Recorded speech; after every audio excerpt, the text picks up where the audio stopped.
tertib di sekolah.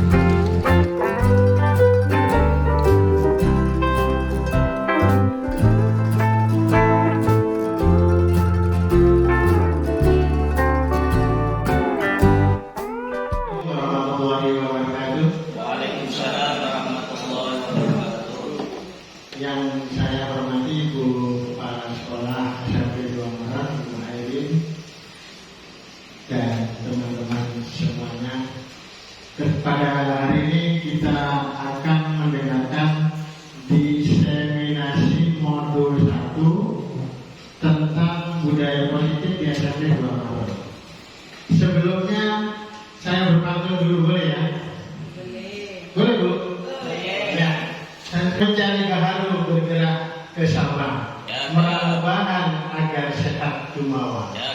Hari ini guru penggerak bertenda, menjamu teman dengan semangat di Bandungan. Tepuk tangan dong. Sungguh indah bunga di taman, bunga melati putih warnanya. Bangga sekali bertemu rekan semua, pendamping guru penggerak di SMP 2 Maret, Ibu Asya Siningsih. Baik, sebelum dimulai, mungkin Ibu Kepala Sekolah bisa memberikan sambutan guna menyambut Ibu kita Asya Siningsih. Monggo. Terima kasih. Assalamualaikum warahmatullahi wabarakatuh. Waalaikumsalam warahmatullahi wabarakatuh. Jadi terima kasih ya teman-teman, Bapak Ibu guru berkenan hadir di kegiatan diseminasi modul 1 yaitu budaya positif. Budaya positif di sini yang diangkat adalah keyakinan kelas ya. Dan nantinya ini juga harapannya bisa diterapkan oleh guru-guru yang lain di kelasnya masing-masing. Jadi tujuan diseminasi ini adalah untuk berbagi ilmu kepada Bapak Ibu supaya bisa diterapkan nantinya di kelasnya masing-masing. Untuk lebih lanjutnya seperti apa keyakinan kelas, bagaimana proses pelaksanaannya, pembuatannya nanti akan dijelaskan lebih lanjut oleh Bu As sebagai guru penggerak, calon guru penggerak ya. Harapannya Bapak Ibu bisa mengikuti kegiatan ini dengan hikmat dan diambil hikmahnya dan juga bisa diterapkan supaya bisa menjadi ilmu yang bermanfaat ya, bagi anak didik kita. Demikian yang dapat saya sampaikan. Terima kasih. Wabillahi taufiq wal hidayah. Wassalamualaikum warahmatullahi wabarakatuh. Waalaikumsalam warahmatullahi wabarakatuh. Baik, Bapak Ibu, untuk mempersingkat waktu, saya persilakan Ibu Asya Siningsih untuk memaparkan diseminasi modul 1-nya. Monggo. Assalamualaikum warahmatullahi wabarakatuh. Yang terhormat Ibu Kepala Sekolah SMP Negeri 2 Maron, yang terhormat rekan-rekan guru SMP Negeri 2 Maron. Saya di sini akan menyampaikan apa yang sudah saya peroleh selama 2 bulan mengikuti program guru penggerak. Baik, saya mulai dari koneksi antar materi dulu. Jadi dalam modul 1 itu ada 4 bagian. Ada modul 1.1, modul 1.2, 1.3, dan 1.4. Yang akan kita bahas hari ini adalah 1.4. Untuk modul 1.1 itu filosofi Ki Hajar Dewantoro. Dalam filosofi Ki Hajar Dewantoro ini sebagai pendidik kita hanya menuntun, jadi tidak menuntut siswa. Jadi menuntun kemudian menggali potensi-potensi yang ada pada siswa, menuntun, mengarahkan siswa untuk mencapai kebahagiaan. Bahagia di sekolah, bahagia dunia akhirat, begitu tujuannya. Kemudian dalam mendidik kita harus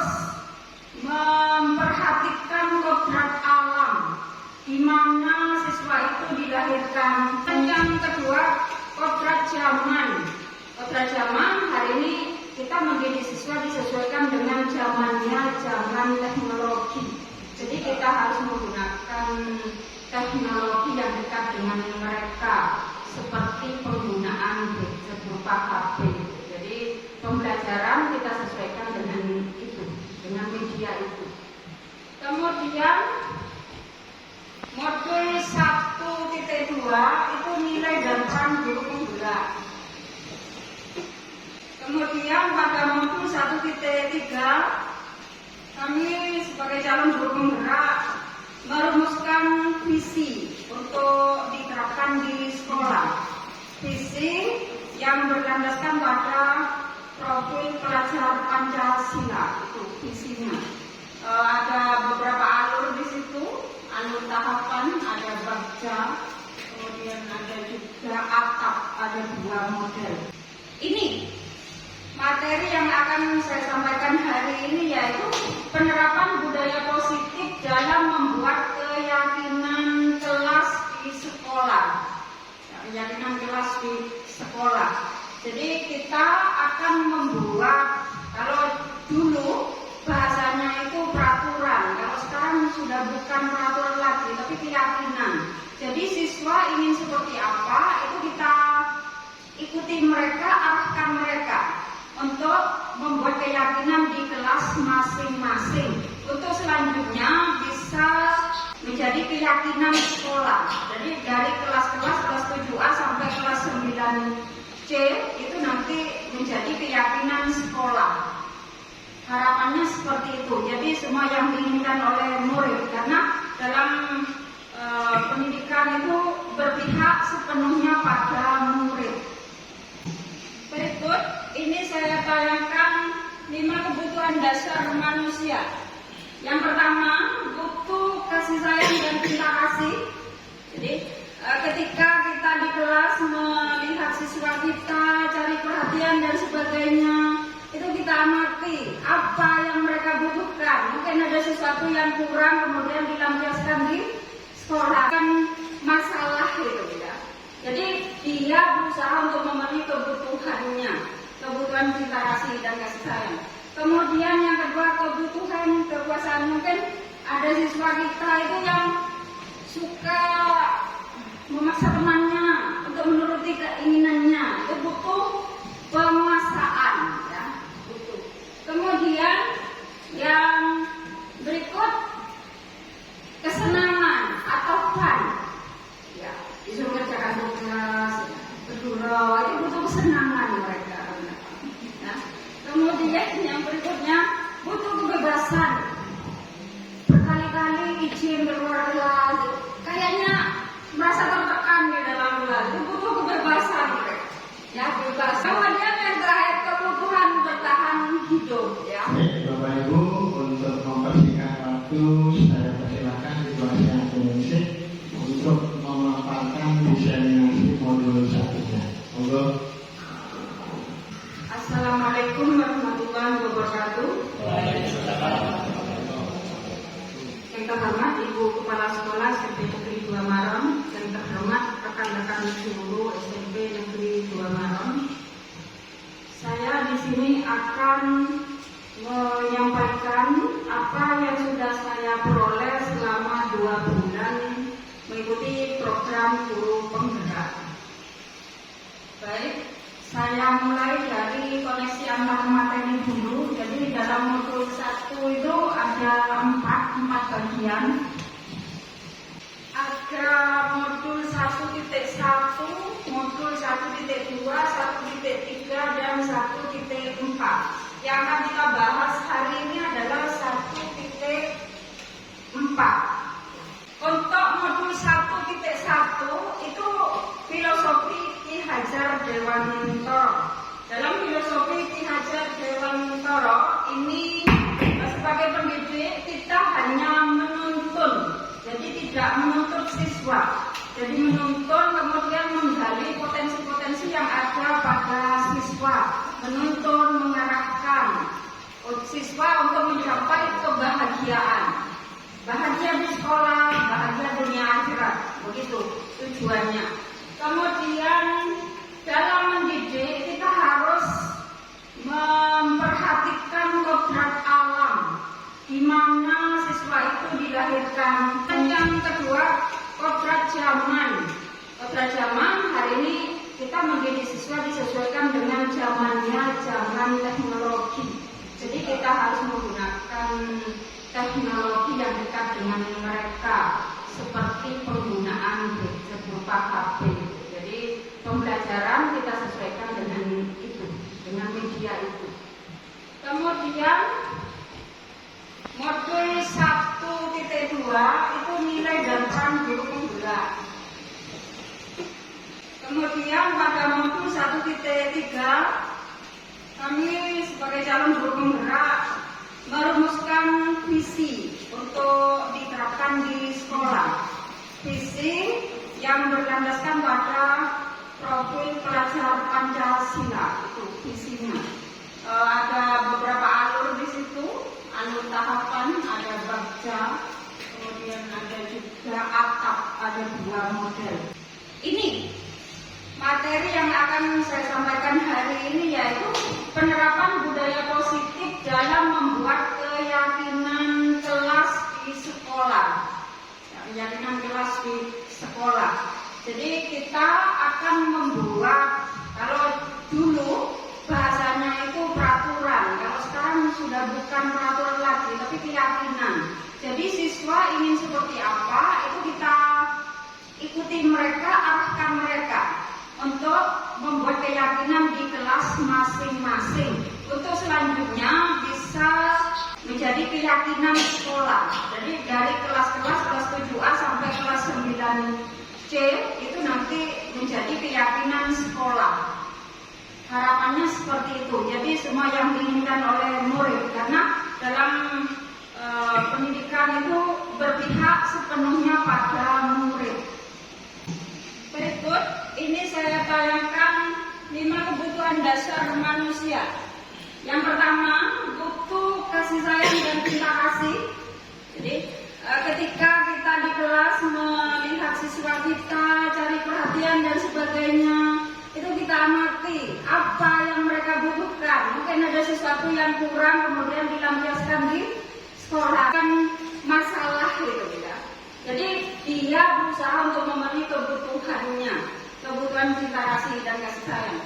Kemudian yang kedua, kebutuhan kekuasaan. Mungkin ada siswa kita itu yang suka memaksa temannya untuk menuruti keinginannya, itu butuh penguasaan ya, butuh. Kemudian yang berikut, kesenangan atau fun ya, disuruh kerjakan tugas, bergurau, itu butuh kesenangan mereka ya. Kemudian yang berikutnya, butuh kebebasan. Berkali-kali izin keluar kelas, kayaknya merasa tertekan di dalam kelas, itu butuh kebebasan mereka ya, bebas. Kemudian yang terakhir, kebutuhan bertahan hidup ya. Teori motivasi itu ada 3. Yang pertama, untuk menghindari ketidaknyamanan atau hukuman ya, siswa melakukan segala cara agar tidak dihukum. Kemudian yang kedua, mendapatkan imbalan atau penghargaan. Oh, kamu itu bagus ya, itu penghargaan itu masih belum sadar. Nah, yang kita terapkan yang ketiga ini, yang diharapkan dari seorang pendidik, untuk menjadi orang yang mereka inginkan dan menghargai diri sendiri dengan nilai-nilai yang mereka percaya. Jadi tanpa perlu dipaksa oleh guru, siswa itu datang sebelum jam 7 ke sekolah. Tanpa dipaksa, siswa sudah ke musola untuk sholat berjamaah. Harapannya seperti itu, yang menggugah kesadaran. Jadi yang ketiga ini yang diupayakan oleh pendidik.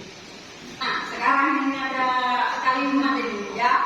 Silakan dikategorikan hukuman atau konsekuensi. Yang pertama, mencatat 100 kali pada buku, saya tidak akan mengulangi lagi. Siapa yang mau menjawab kira-kira hukuman apa konsekuensi? Konsekuensi? Maksudnya begitu. Alasannya supaya anak itu kalau melakukan seperti itu lagi akan mendapat hukuman. Kan anak itu sudah punya keyakinan. Kalau menurut saya bukan konsekuensi karena tidak ada sebabnya. Jadi hukuman. Terima kasih pendapatnya. Ya, dua pendapat yang berbeda dengan dua alasan. Jadi untuk mencatat 100 kali ibu, bapak ibu itu masuk hukuman. Karena kalau konsekuensi itu, jika kita tidak makan maka kita lapar, itu konsekuensi. Kita lapar makan, reaksi itu konsekuensi ya.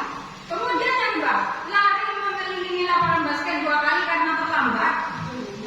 Hukuman apa konsekuensi? Hukuman. Ya, sudah. Benar sudah ya. Hampir semua menjawab hukuman. Jadi hukuman itu Bapak Ibu ke depan tidak perlu diberlakukan. Dihilangkan. Membersihkan coretan yang dibuatnya pada bangku. Hukuman apa konsekuensi? Konsekuensi. Bagus. Berikutnya mengganti tugas teman yang dicoret-coret. Konsekuensi.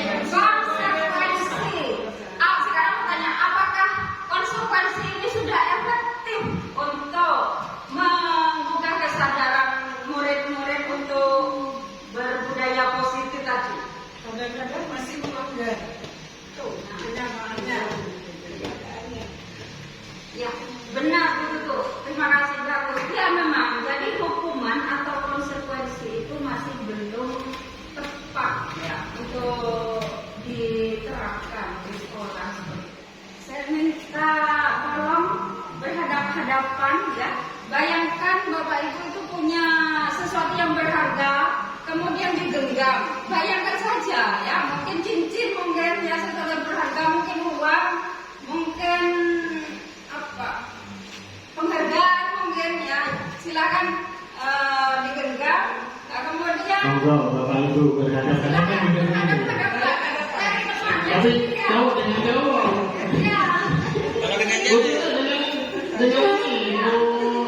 Nah, hubungan atau ini. silakan berhadapan-hadapan. Ya, itu. Silakan kemudian tangannya menggenggam. Satu orang saja yang memegang sesuatu yang diyakini sangat berharga dan tidak boleh orang lain itu mengambil itu ya. Yang tidak menggenggam itu silakan merayu, entah diberi uang atau apa terserah lah. Ya sampai terluka tangannya ya. Itu silakan. masalahnya menjawab. Tidak, itu sesuai dengan segala syarat tadi atau apa terserah. Yang mengingat satu orang Bu. Satu orang yang menggenggam, satunya merayu, menarik atau bagaimana sampai itu bisa. Silakan dengan caranya masing-masing.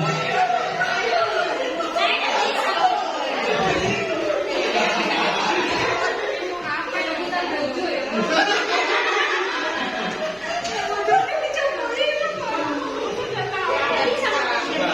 Ada yang berhasil membuat tangannya terbuka.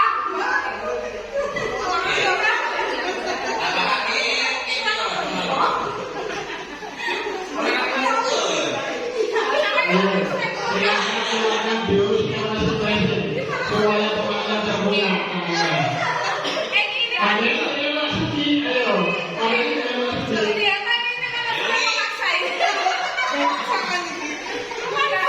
Saya menyambut kaki lagi. Ya sudah cukup ya. Jadi itu hanya ilustrasi ya Bapak Ibu. Dari apa yang kita buat tadi permainan itu Bapak Ibu ya. Jadi kita tidak bisa mengontrol murid ya. Kita tidak perkasa bisa menguasai murid, mengontrol murid dan sebagainya, itu tidak ada di situ. Jadi murid itu membiarkan dirinya untuk mengerjakan tugas, membiarkan dirinya menuruti keinginan gurunya. Itu ya mereka lakukan. Jadi kita tidak bisa mengontrol. Kemudian semua pengumuman efektif dan bermanfaat menurut kita. Jadi kita anak yang baik itu seperti ini. Padahal kadang ada siswa yang tidak mau melakukan itu. Kadang ada yang terpaksa. Kemudian kritik dan membuat rasa bersalah dalam memegang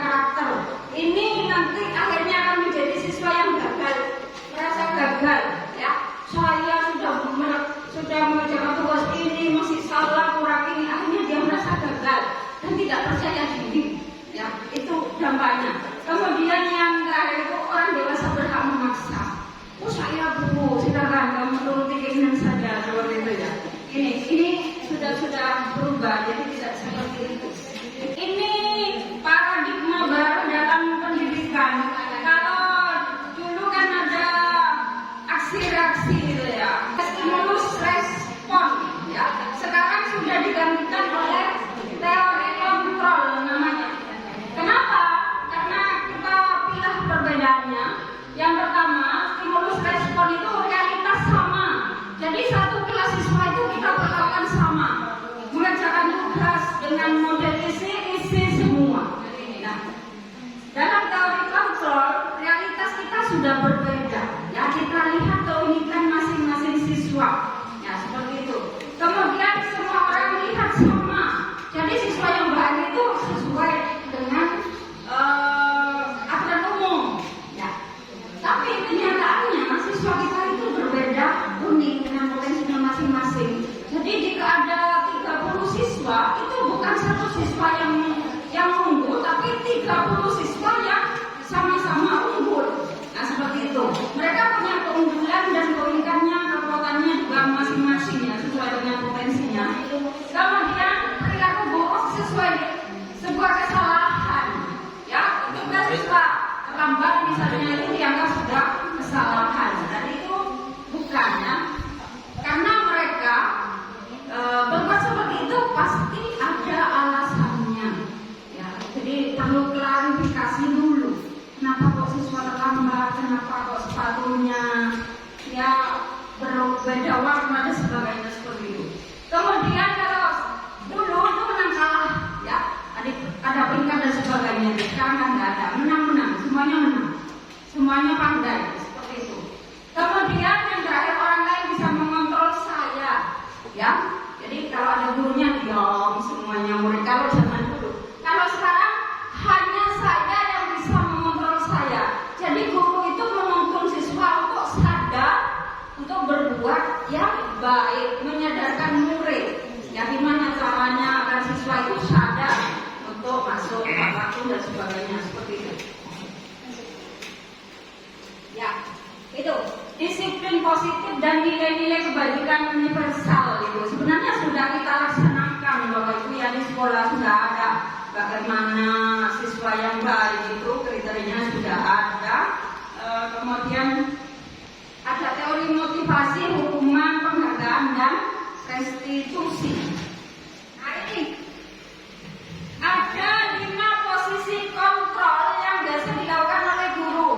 Ya, kita sejenak merenung apa yang sudah kita lakukan di sekolah ya selama ini, selama kita jadi guru. Yang pertama, posisi penghukum. Posisi penghukum, ya posisi penghukum misalnya terlambat, suruh bersih-bersih dan sebagainya, itu contoh posisi penghukum. Ya, murid melanggar dihukum, itu penghukum. Kemudian posisi pembuat merasa bersalah. Saat siswa mengerjakan nilainya jelek, kamu itu memang jelek, akhirnya anak merasa bersalah, akhirnya malas dan sebagainya, itu sudah dampaknya.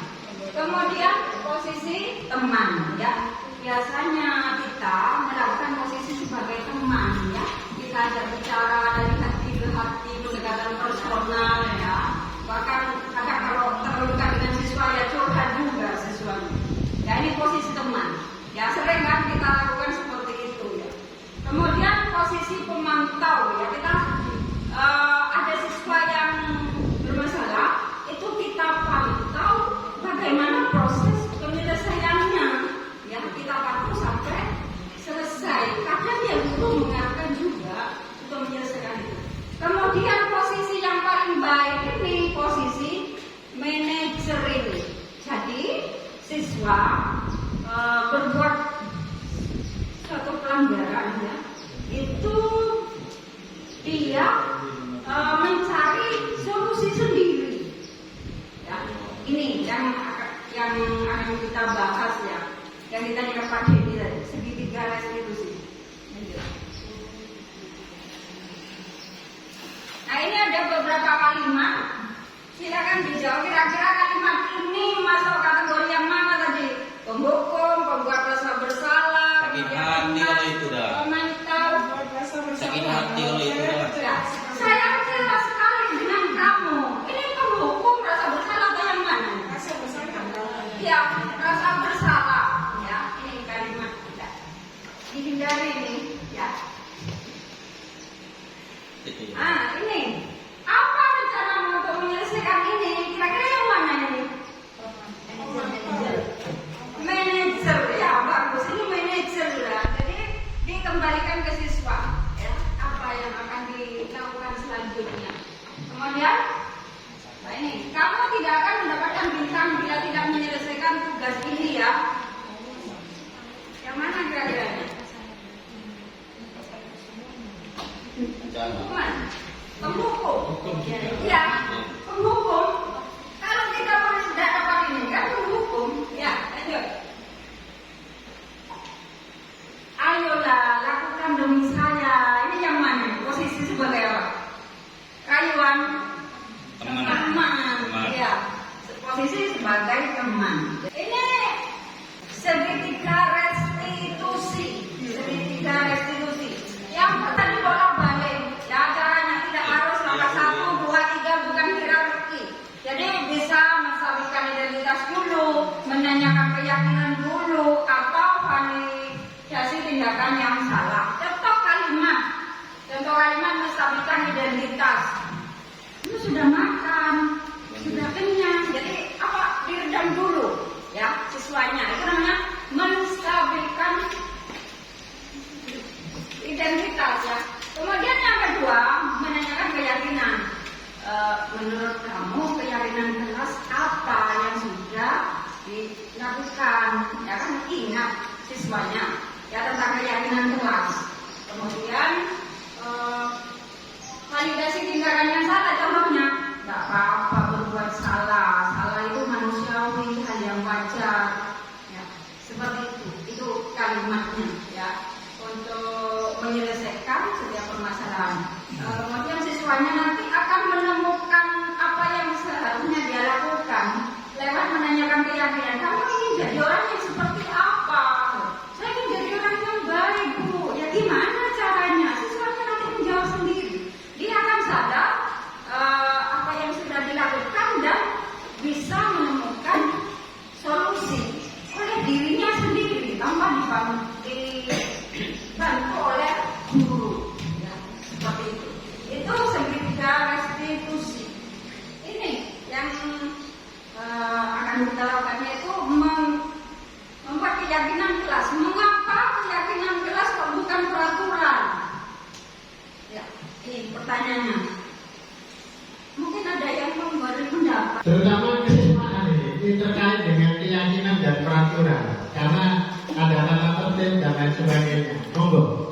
Nah, ini saya sudah melakukan kemarin kelas 9B, saya masukkan, kemudian saya beri kertas, kemudian ini yang kami sepakati bersama. Jadi ini dari anak-anak, bukan dari saya.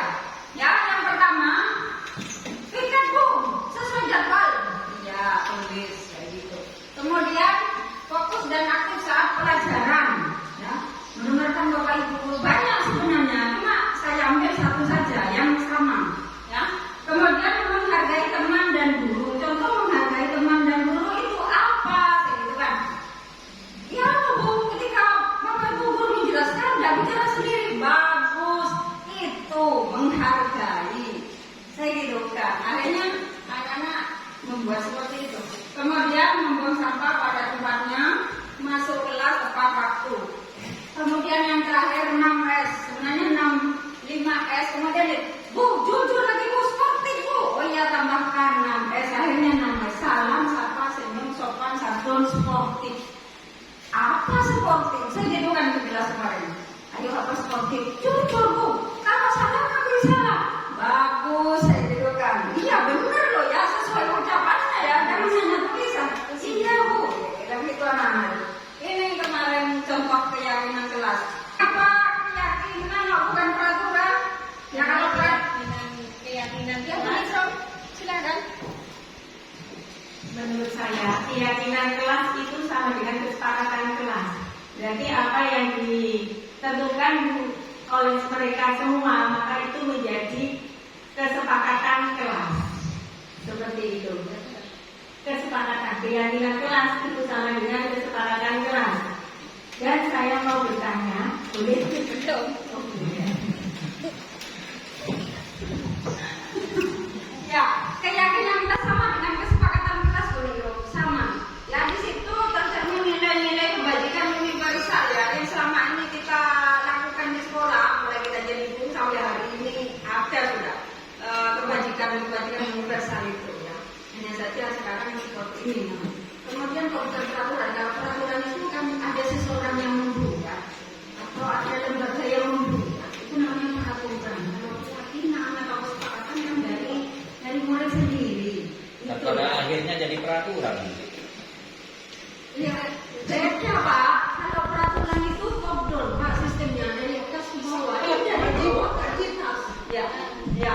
Jadi menampung kritik saran aspirasi dari murid. Ya, kalau peraturan di jalan raya harus memakai helm itu kan peraturan padanya. Ya, kalau keyakinan ya apa yang diyakini oleh murid. Ya itu. Harapannya kenapa kok keyakinan atau kesepakatan agar mereka menjadi lebih baik dan melaksanakan dengan baik karena sudah sesuai dengan keinginannya seperti itu. Ya. Sudah itu dari saya. Sekarang sesi tanya jawab saya serahkan ke moderator. Kesempatan termin pertama saya beri kesempatan pada dua penanya dulu. Angkat siapa? Boneng dulu. Terus yang kedua? Yang kedua? Oke, Boneng dulu silakan. Ya, terima kasih. Yang kedua Pak Denny ya. Yang mau saya tanyakan ini tentang keyakinan kelas atau kesepakatan kelas itu sebaiknya dibuatnya di awal semester atau bagaimana Bu? Terima kasih. Terima kasih pertanyaan pertama. Yang kedua Pak Denny. Halo. Saya mau bertanya tentang yang tadi Ibu jelaskan bahwa di kelas itu yang relatif siswa ya.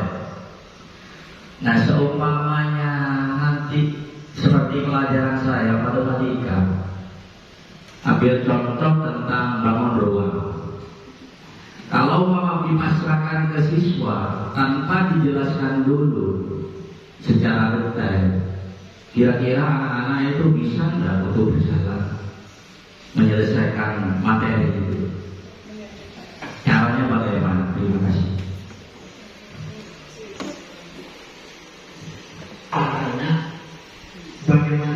Caranya bagaimana untuk memberi motivasi ke anak gitu, agar kreatif, anak-anak bisa bergerak sendiri. Baik, silakan. Pertanyaan pertama dari Bu Nero, Muras.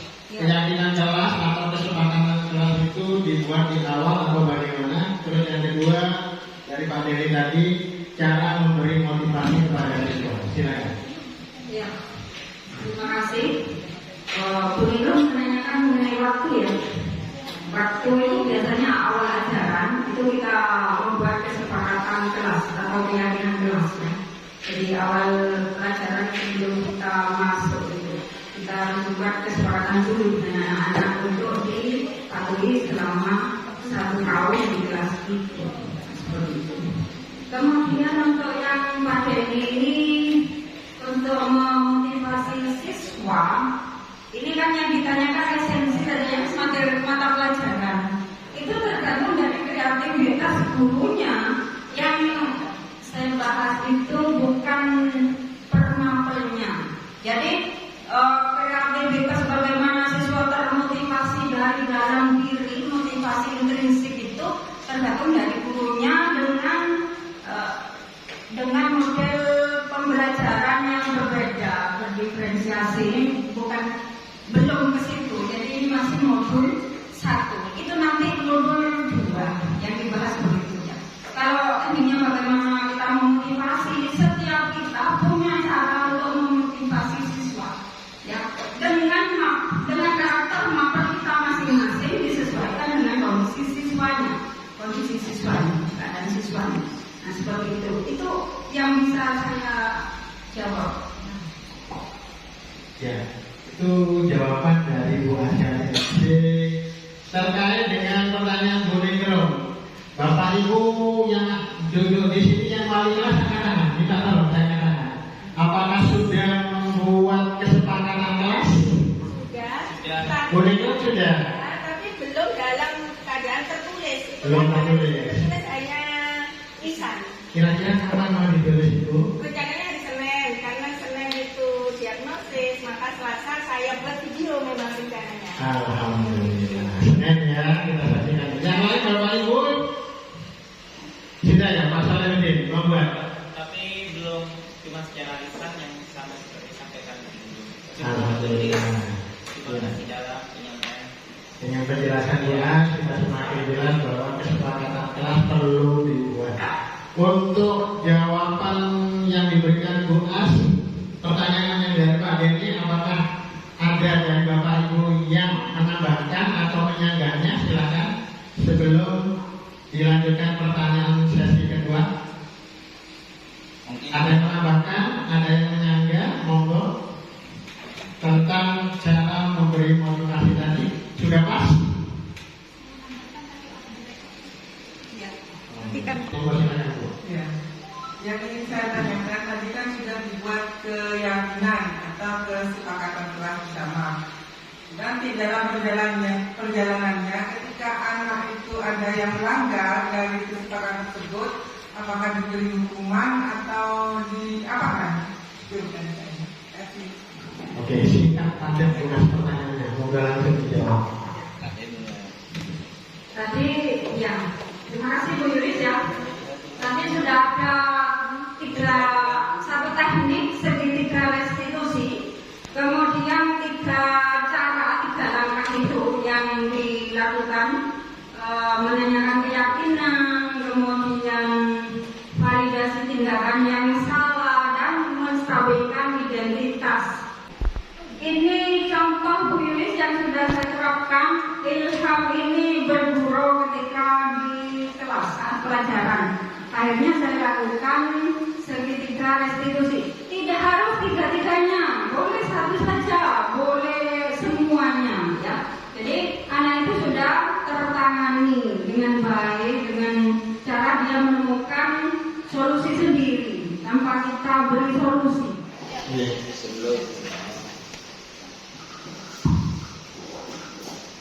Terima kasih atas partisipasinya. Pernyataan terakhir, harapan saya sebagai pendidik, kita ubah paradigma lama menjadi paradigma baru sehingga apa yang kita harapkan visi misi sekolah kita tercapai dengan model yang seperti itu. Kalimat penutup dari saya ucapkan banyak terima kasih. Saya kembalikan ke moderator.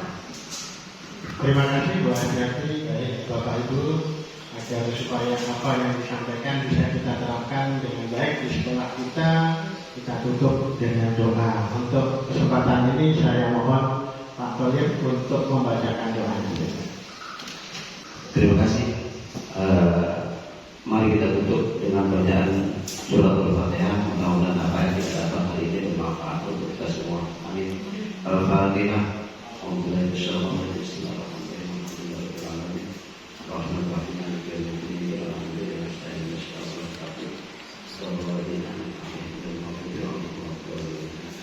Terima kasih.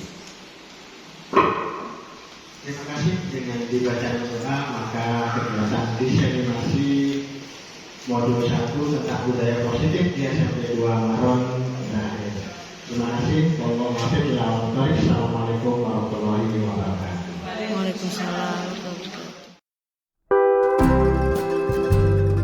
Berikut ini adalah pembuatan keyakinan kelas yang saya terapkan di sekolah. Kali ini kita akan membuat keyakinan kelas 9B.